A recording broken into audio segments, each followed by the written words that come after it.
अस्सलाम वालेकुम। आज मैं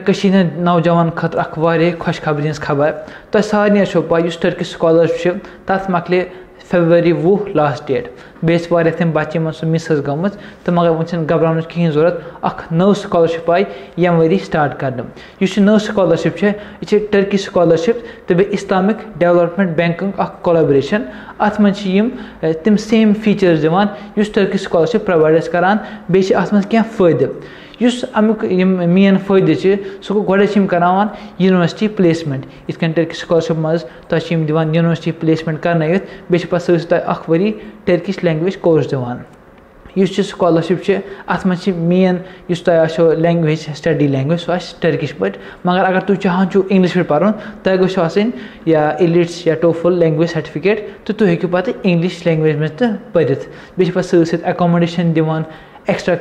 करिकुलम एक्टिविटीज़ करनावान ट्यूशन फी दिवान तो बे सत मंथली स्टेटमेंट दिवान यह अत इजाफा गोमुत टर्की स्कॉलरशिप तम दिवान खाली 800 लिरा 800 रुपये गई अंडर ग्रेजुएट्स खतर तो नौ स्कॉलरशिप अत दिवान 1700 लिरा तम गई 17,000 रुपये पर मंथ अकिस अंडर ग्रेजुएट स्टूडेंट्स खतर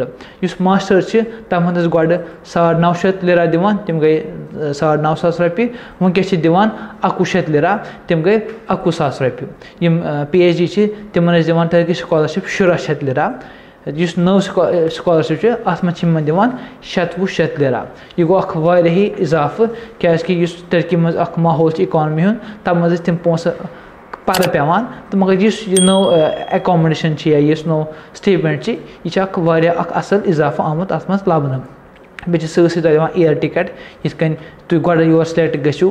सेप्टेम्बरस मज गो फ्लाइट पन्ने मुल्क पे योर तो बे डिग्री कंप्लीट गो तम पे तुम वापस फ्लाइट पन घर गसन खतर बे दिवान सत हेल्थ इंश्योरेंस ये अगर टर्की मज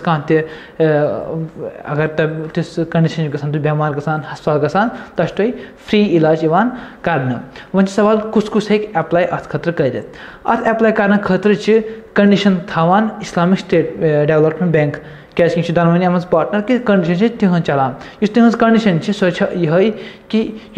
एप्लिकेंट यह गन या तम कंट्री हुंद इस्लामिक डेवलपमेंट बैंक पार्ट या गन नॉन मुस्लिम कंट्री हुंद यथ मज सह मुस्लिम माइनॉरिटी मज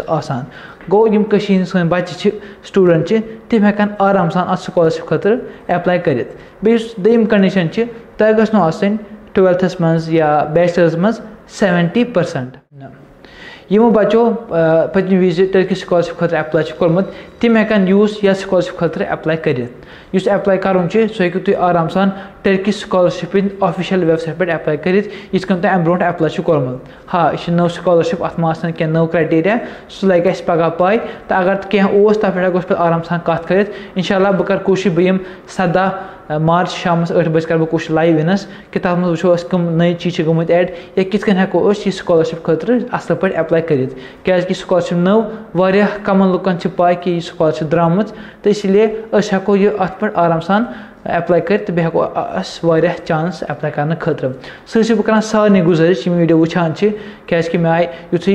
20 फरवरी गो तो मे आई कम से कम 15-20 बच्चों कर मैसेज तम पी टर्की स्कॉलरशिप कह बह वन मे गई 40 दह कंटिन्यूसली लुकन तक न्यूज़ वातान कि स्कॉलरशिप कित एप्लाई कर मगर सन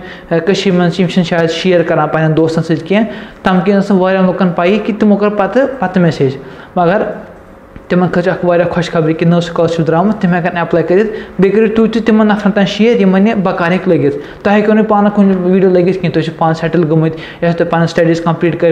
या तुम बेगुन चीज़ सत आवर आसान मगर यमन यह वीडियो फायदे हे वात तम तक अगर यह वातान गो सह गो कह तम हेकान आराम सान एप्लाई कर इंशाल्लाह उम्मीद तो तुम करो टर्की मज मुलाकात तो यम सवाल आसो तम करो कोशिश 17 मार्च शाम 8 बजे तम जवाब देनस।